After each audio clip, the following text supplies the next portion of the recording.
Hello, everyone. Good morning, good afternoon, or good evening, wherever you are, in any place, any country, whichever part of the world you are. This is Roopa Sharma Hasan, and I invite you and I welcome you to attend this online event, which is actually built up around the subject happiness. So one big question is this, that where this is coming from. So as a life coach and as an happiness expert, let me not just say expert, but the person who is working in the field of happiness and life coaching. So often people ask, Rupa, why don't you do something for us, my friends and family? And there are so many talks around this. So then I thought, you know what, let me just do something for everyone on my Facebook page, because this is also a small little family for me. So in what capacity I am here today is my whole agenda is driven from a humanitarian sentiment that I want to come here and host this event and tell the people about happiness and how to find out our own emotional state of being. So let me see how many people are here. So when we talk about happiness, it's a state of being that where we feel emotions and experiences. Whenever experiences in life, they're coming from a peace, calm, composed, and these thoughts, they give us good life experiences. For you to find out if you're happy or not, it's very simple. It's not a rocket science. I would suggest that the moment I will ask this question, if you have straight away one answer, it means that is your correct answer. So try not to manipulate, think, and procrastinate in your reply. Immediately whatever number comes first in your mind's eye is your state and it's your happiness number. So when I ask you this question on a scale of happiness, on a happiness scale from 1 to 10, 1 being not at all happy, 10 being very happy, what number comes in your mind's eye? I want you to gently close your eyes and just see that number will appear on its own, whatever number it is. So do not question that number, why or no, I think it should be this or that. So take a moment and think about that number. All right. I'm sure you have that number right now. So let's understand about this happiness scale. If you got anything less than 5, let's say 1, 2, 3, or 4, you're in a state of emotional downtime. Maybe you're feeling a little sad, angry, upset, grieving, or you are in a state of regret or anxiety, fear. So this is the state which is created by these negative, let me not say negative, if you are going through these emotions, probably your state is 5 and below. If you have given yourself anything like 5 or 6, it means that you're okay. You are not maybe very happy, but you are experiencing okay in your life. That, yeah, if somebody asks you, how are you doing? Yeah, I'm fine, I'm okay. So that's 5 and 6. Let's say if you are having anything 7 or 8, you say, how are you doing? I'm good. So that's a kind of state or reply. So I'm good. So if you are in a state where you are giving yourself 9 to 10, it means you are really happy and you are working and you are using more life skills in your life right now. Life skills, which is holistic overview. Now, if you are having these emotional lows in your life, okay, what should be the optimum number? When we are in schools and universities, we have passing mark, and then we have in this lifespan. It's my individual journey that I hope I am connected.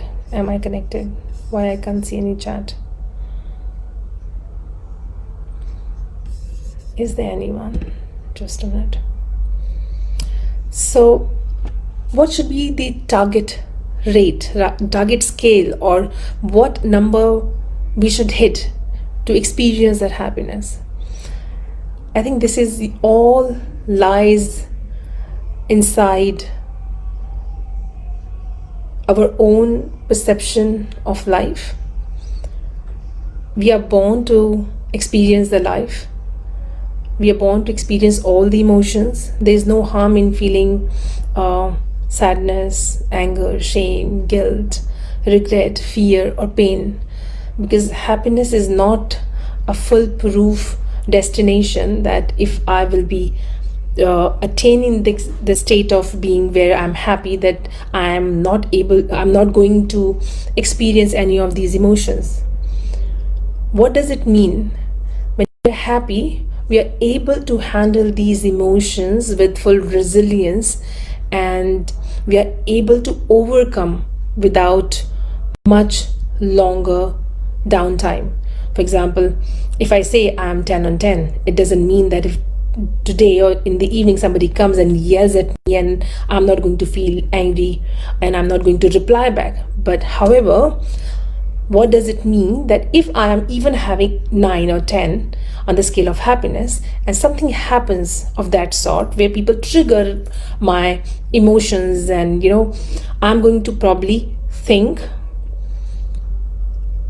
and then reflect, and then rather than reacting, I'm going to respond to that emotional drama. And probably even if I may come up with some reply which is equally strong, however, I'll be able to extend apologies first, and I'm going to respect the other person more. I'm going to have more empathy. I'm going to accept my mistake and be in that state of mind where it's easier for me to forgive myself for making a mistake, and it's going to be easier for me to forgive the other person as well. And I'm not going to sit and cry and think about what has happened, and I'm going to regret about it, and I'm not going to fear that whatever has happened is gonna come again in future and I'm going to be unhappy. So what does it mean? Happiness is not any destination that if I will have A, B, C, D, and Z, I'm going to be happy and that's it, that's the end of the road. No. Happiness is a way of gaining the life skills to live the life more tactfully, more comfortably, with more empathy in our heart, sympathy and consideration for other people in our life. When I say other people, first of all, my relationship with myself, because my happiness depends a lot what kind of relationship do I have with me. Fall in love with myself. Am I able to tell myself that, hey, listen, Roopa, I'm proud of you? Am I able to understand my needs, my desires, my dreams, and respect them? Am I able to accept my flaws, that I'm not probably good in these aspects of life, but what are my strengths? Am I able to capitalize and leverage on my skill set? What is my relationship with my state of being? That's one. So if somebody here in, whoever is watching me here right now and will watch in future, so when we talk about happiness, let's understand one fact for sure. It's just a state.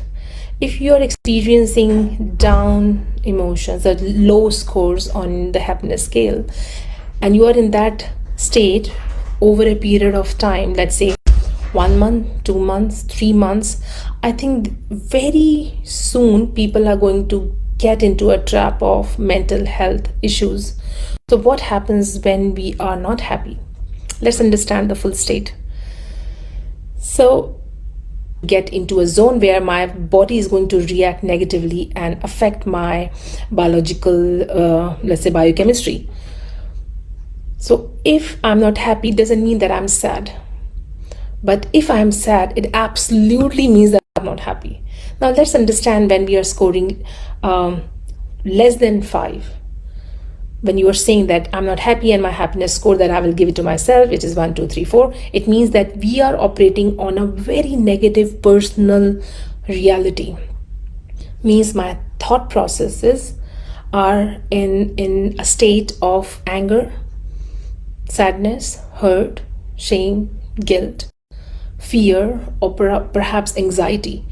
So in this state of existence, human brain produces certain amount of chemicals, and that those are called stress hormones, like cortisol. So what happens when a human body releases cortisol? The biochemistry comes in a defense form. So the system gets an alarm, hey, listen, there's something that you need to be very careful about, right? So when there's a cortisol rush in our brain, the hormone cortisol releases, the body comes in the form of a defense. It means that there is a foreign threat and I have to be physically inside my body. Cells need to defend and stop the growth state. So the human cells have only 2 things to do in our body. You and I, we have over billions and trillions of cells. In fact, 30 to 40 thousand trillion cells, right? Or the numbers, you can just Google and get more correct numbers. But we have these trillions of cells, and each human cell is capable of doing only 2 things. And another important thing about the human cell is this, that human cell cannot do 2 things in one time. It can do only one thing at a time. And what are the things that our human, the cells inside, they do? Either they can grow in one given point of time, or they can defend. So either they are defending us from the diseases, from the outside threat. That's why the immunity, when we talk about immunity, when we are having strong immune system, it means we are able to fight out with the foreign attacks. Now, stress is not a real threat. It's not a virus or a bacterial infection. Stress is a perception of the fear, right? It is not a real thing. But the body, the cells, doesn't know the difference between fake fear and real fear. For example, if we are in a jungle and there's a tiger chasing, that's a real threat. If suddenly we are driving a car and somebody comes in front of the car, there's a real threat, and we have to really push hard the brake and stop the car, and the whole system rushes in that situation. So what happens when we are stressed out? The body releases cortisol. The immune system goes from growth mode to defense mode. And when we are in this defense mode, the cells don't multiply. Fortunately, unfortunately, every day millions of cells, they die, and they're replaced. They're meant to be replaced by the new cells. And when the new cells are not developed, or because the cells are in the defense mode, they die without multiplying. And over a period of time, when cells are dying, our immune system goes weaker and weaker. So if I'm stressed out today and tomorrow and in 1 week's time and in 1 month, imagine how many millions of cells they die without producing new cells. So what happens? Even if we have a bank balance and there are hundreds and thousands or maybe million dirham in your bank or dollars, if you will spend every day 10,000 dirhams or $10,000, so there will be time soon you will be bankrupt. Same logic goes with the body as well. So what happens when we are stressed out? Our cells, they start dying, and the body's immunity becomes very weak, and then we are susceptible to lots of diseases. And that is why they say now medically it's been proven that 90 to 95% diseases are psychosomatic. They're coming from stress. In India, in Hindi, there's a statement, and my mom used to say a lot, Chinta Chita Saman. It means worry equals death. So that's why, this is very important for us to make sure that we are aware about our stress levels and our happiness levels.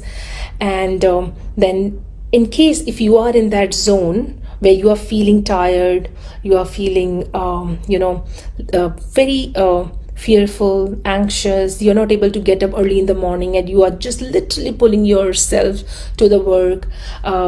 You used to be very social, and now there's this social withdrawal. There's some people who just lose their sleep, and they go, they are awake all night.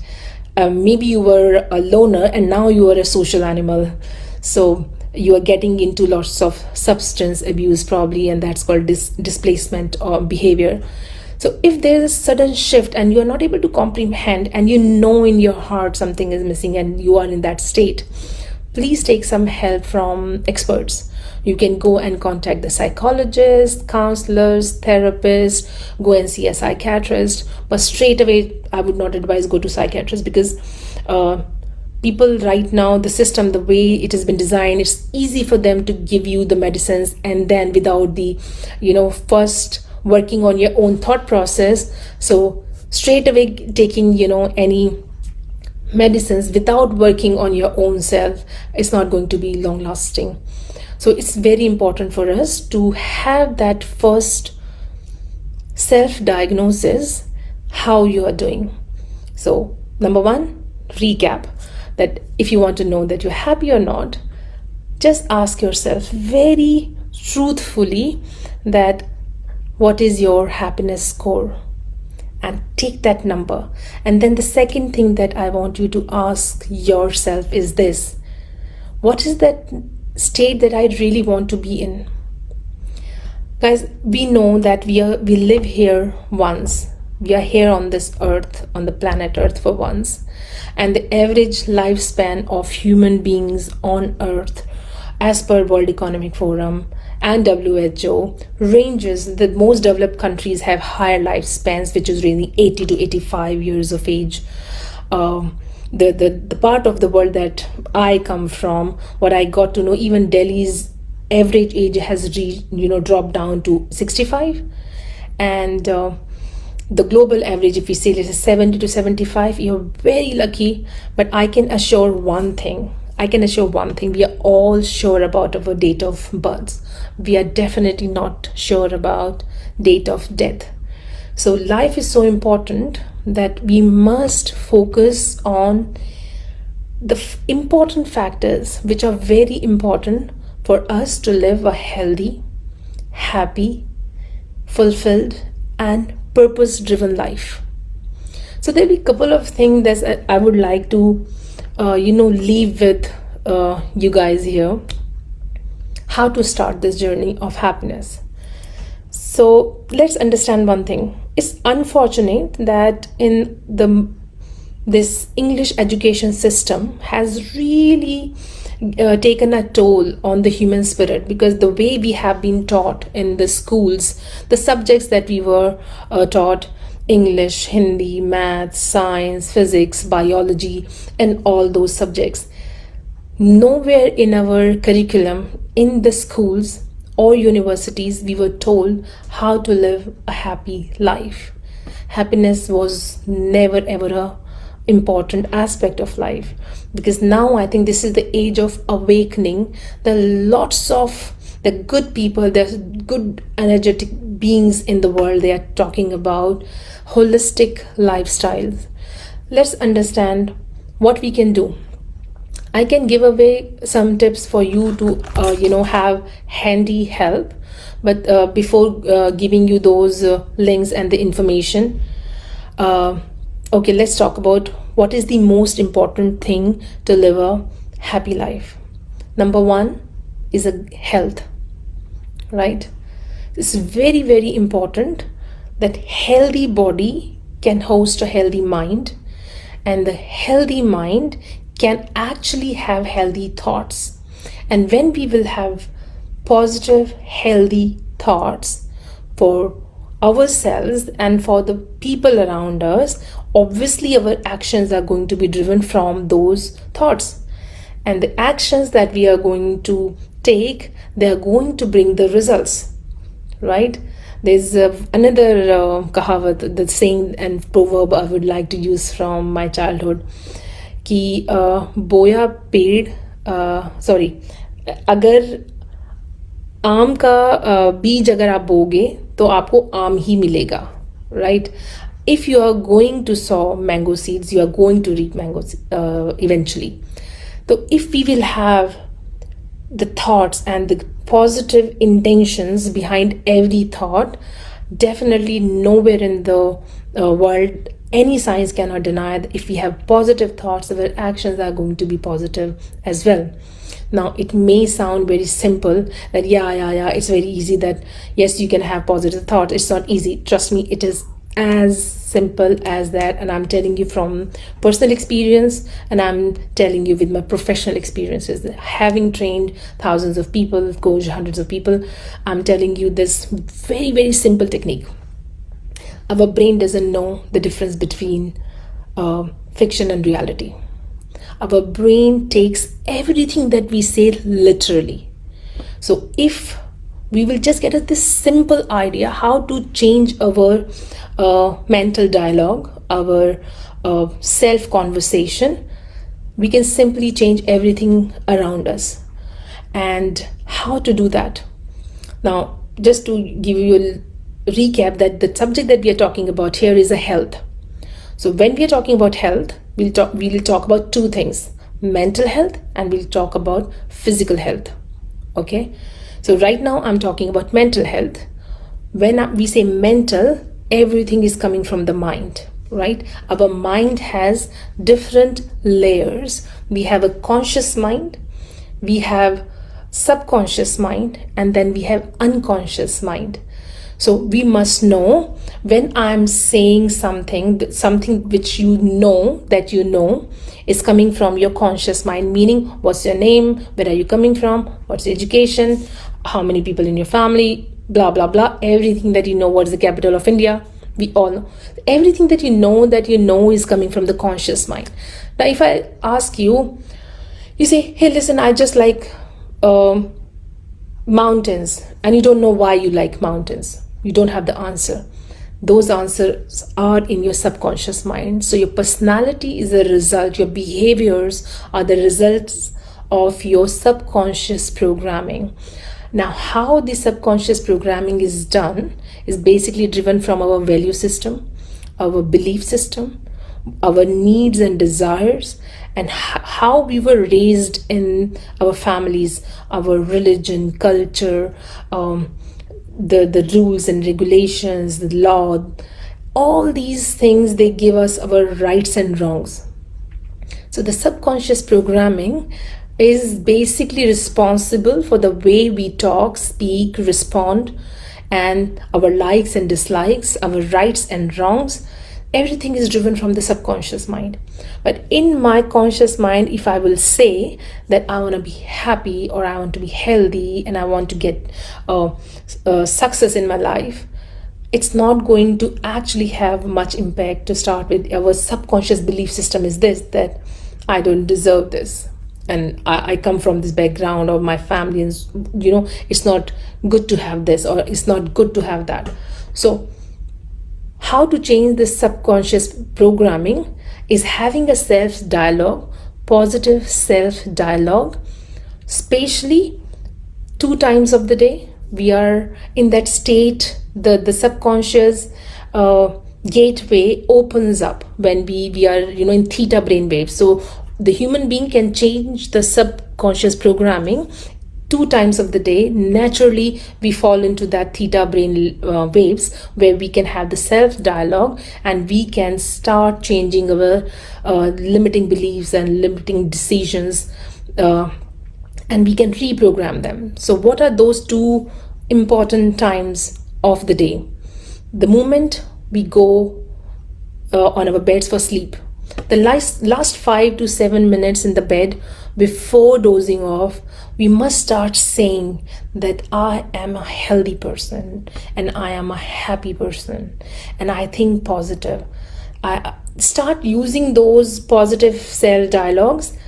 But very important thing is to imagine one thing. You have to have a vision that how your health looks like to you, how you will feel when you are in your perfect shape or size and a place or a job. So you have to create a vision board. When you will sleep, you will close your eyes, you will create an image of your desired life as if it is already happening, and feel how you will feel when you are living that life. And you will sleep with that thought, emotion, and energetic space where you're feeling those emotions that your dreams are now actually true, and you sleep at that time. The second time, the moment you will wake up in the morning in the bed, where still you are half asleep and you know that alarm is there, you have to switch off the alarm. In that state, you again start repeating those words, whatever you want to attract in your life, and your subconscious mind will receive that as a message. So that's one ritual. This is for subconscious programming to change your negative thought processes. Let's talk about now the physical health. For physical health, depending on what age groups you are, it's very important for you to start looking at your food. It's very important for us to understand the difference between nutrition and calorie. So if we start this mindfulness while we are eating, that the moment we have a decision to go and shop outside, so when we look at the shelves and we want to buy stuff, we just ask ourselves one thing, that is this natural? Is this product is going to give me a health or only a calorie? So if we'll ask these two questions while shopping or putting anything in our mouth, just have this common awareness.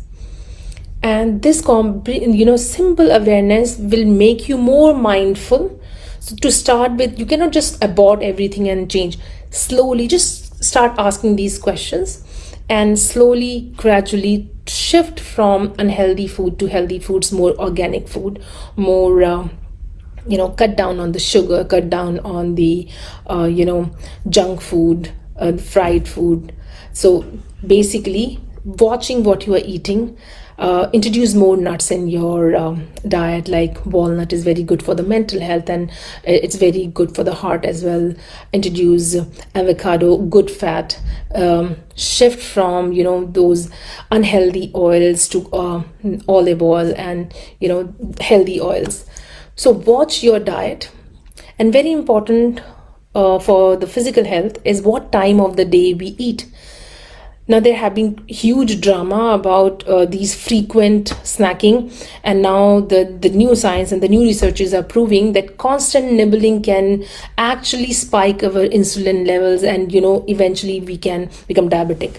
So it's very important, and I really love the idea, because I come from a Sattvic, from Vaishnav Bhojan family, eating around one time in the morning, one time in the evening before sunset. It's very important, and forget about those multiple snacking and breaking. So it's very important. I was listening to Sadhguru Isha Foundation. He was talking about the best time to eat is 10 a.m. and 7, right? So watch your food, watch what time of the day you are eating, and make sure you eat 2 to 3 hours before the bedtime, and try and avoid carbs and sugars before you go to bed. So dinner should be very, very light.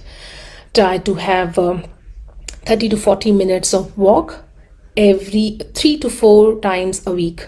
So it's very important that we have physical routine in our lifestyle. So this is about the health. Now, I would like to talk about the wealth. It's very important that we have good income coming always. Anybody who say that I don't want to be rich, I would say that that's a lie. Okay, so we all want to be rich. We all want to make good money. And very important thing that I have recently heard and understood, that there is a conflict the way we think and the way we live our life. We have studied in schools and colleges and universities thinking that we are going to have jobs and earn and make money, but the amount of time and life we spend is actually almost all of our life is invested in studying and working, and the retirement age is around 60, 65. So right from the 3 years of age or 4 years of age until 65, our life is programmed around money. And just imagine how fascinating this whole thing is, that even in order to be a good person, if somebody is giving charity, he's a good person. People give zakat, you need money. Even somebody murders somebody, you give blood money. The important the importance of money is so big that even you go for hajj, you need money. You go for pilgrimages, you go for travel, we need money for everything. We must start getting some training and right knowledge and information about how to earn money and invest money. So some good advisory, financial consultation. There are lots of courses on LinkedIn platform on the versatile investment plans. The world is moving from old way of doing the business and in cryptos and NFTs and .com trading and whatever. So get into this open world, and then you can invest your money in property and in the metal trade, gold, silver, and these kind of very, very versatile way of investment. So you work on that. You have your life insurance, your medical insurance, your critical insurance. Do not wait for a time where you are somebody's gonna tell you that you're going to be retired. Actually, retirement is just such a mental attack on the workforce. Before Second World War, there was no concept of retirement. People used to work till they die, because after the Second World War there was 260 100,000 I think the number is right, yes, soldiers in Germany. They were redundant. They were there was not enough money to give them salary. So the concept of retirement was introduced after the Second World War, and people were laid off and given some chunk of money, and they were told that okay, fine, you can work on your own now. But now what is happening, when we are tuned towards this corporate life and we are reaching the retirement age, people get into mental depression, anxiety, existential crisis, and the top executives, actually there's a data that talks about within 1 to 2 years of time they often die because of the stress and feeling this low self-worth. So I would like to convey one message today. Please delete the word retirement from your vocabulary, because human being is not meant to be retired. We can always add value and make money. And so I was talking about, sorry for the hiccup.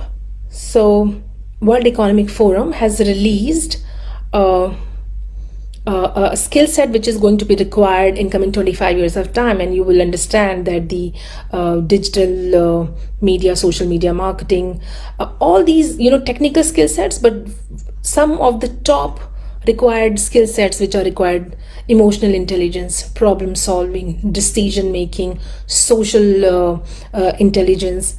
These are the things, the mental health related things, wellness and well-being. They are going to be prime important skill sets that we should teach our children, and we should also work and try and thrive our careers and forget about the concept of retirement. So we have spoken about physical health, mental health, wealth. Now let's quickly talk about relationships. In order to have a happy, blissful life, we must Consider relationships. I spoke initially about relationship with our own selves. So, do we appreciate ourselves enough?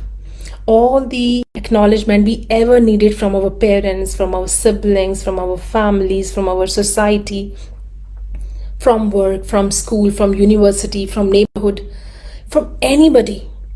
Please do not wait others to give you compliment for that.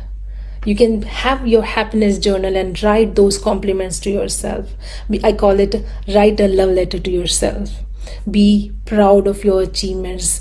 There's nothing called modesty when it comes to self-love. I'm not saying be self-obsessed.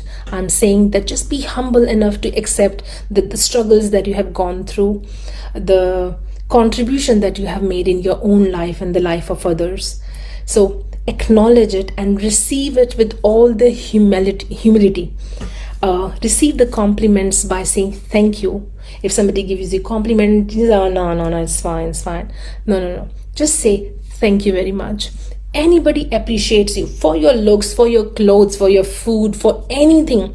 Start saying thank you and acknowledge that yes, there's something in you that deserves appreciation. Accept compliments with humility. Give compliments with with love and care and affection. So when we talk about relationship with self, I have spoken about. Now we are talking about relationship with others.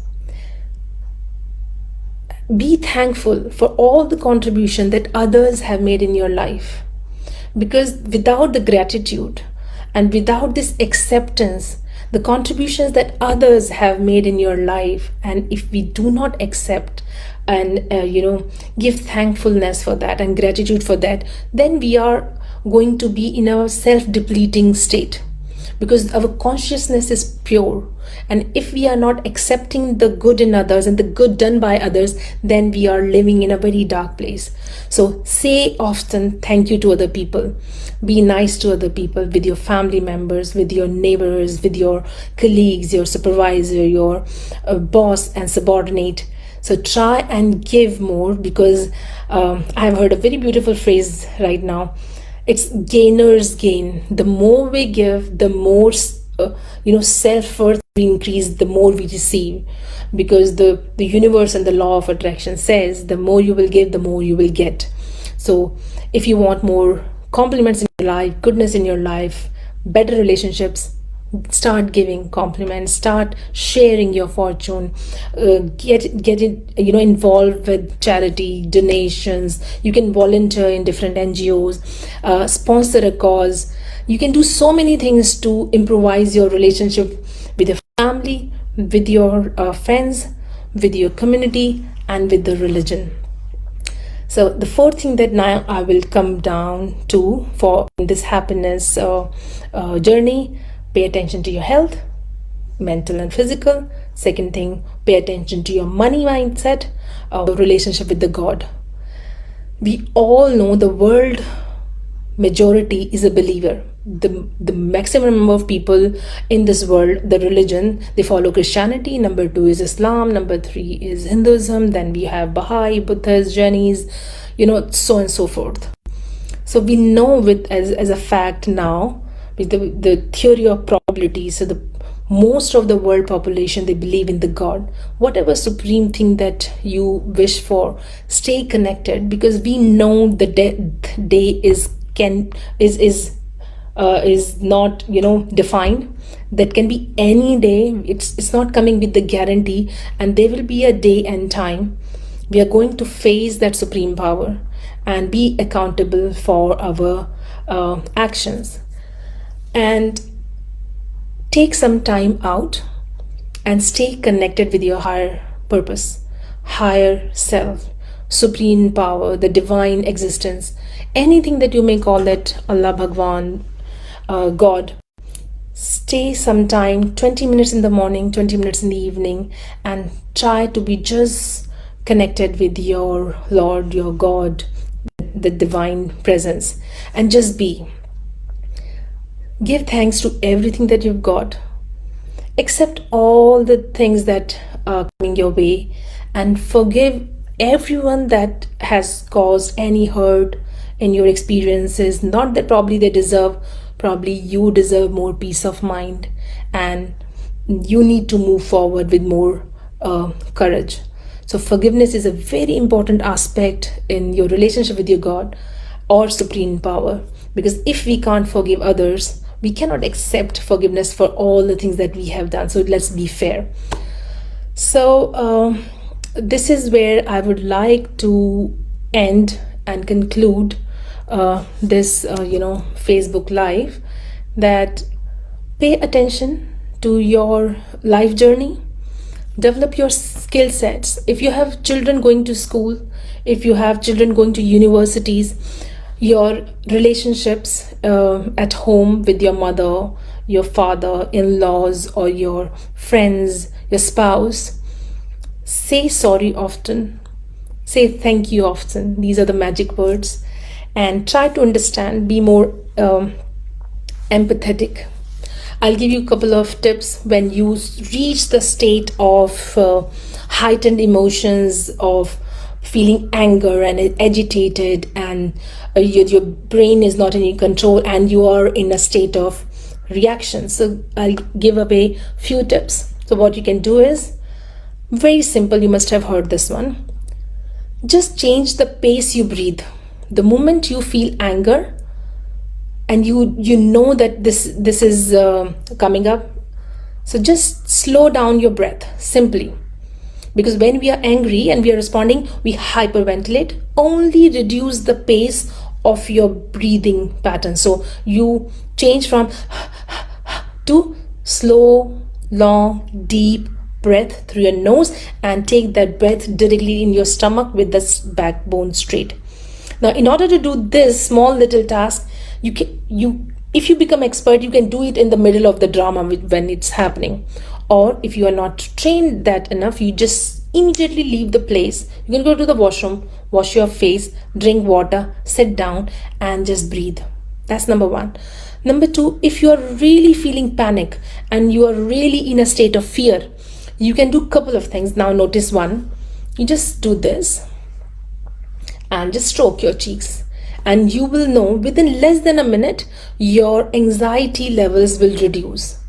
You have to just do this. Why? Because the subconscious programming is this, that when we were small little tiny baby, our mother or our elders used to do this. So the brain will get a signal, oh, this person is calm, right? Number three tips, what you can do when you are in a state of panic or fear, try and develop some saliva in your mouth. Because the human brain knows when we are happy and relaxed, there's more saliva in our mouth. And when we are angry and we are hurt and we are sad and we are, in agitation, the mouth gets dry. So what you will do, you will just try and develop some saliva in your mouth and you will feel relieved. So brain will get tricked. Oh, she's not angry, she's fine. So this tip is gonna help you with that. Now some of you may think that when you are angry and you are just about to blast, how it's possible that I can just stop breathing? So what you can do here is this. You can just lower your eye gaze. You can close your eyes very idly, but if you can't close your eyes, you can just lower your gaze and do some reverse counting right in your mind's eye, or literally you can write with your finger 5, 4, 3, 2, 1. And while you are doing this 5, 4, 3, 2, 1, start breathing. And in that point in time, you can just leave that place or simply do one thing, smile. The moment you are agitated, trust me, you can do this right now. Just smile. Smile. Look yourself into the mirror and just smile. Even if you are angry, you must have heard about laughter yoga. When you are very angry, just change your facial gestures and just do this. And you will see the mind will be confused. Oh, wait a minute. She was angry and now she's smiling. So the stress hormones will be released and you will feel relieved and you can handle the situation better and think better. So guys, I hope this was helpful, And I would like to conclude and would like to go and see some questions here if somebody has here. Very well said, Vidhi Varun, thank you so much. And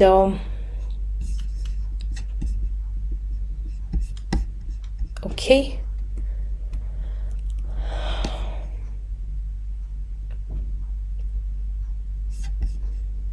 okay, thank you so much for joining in. I wish you a very best of luck and happy, healthy life ahead. Thank you so much.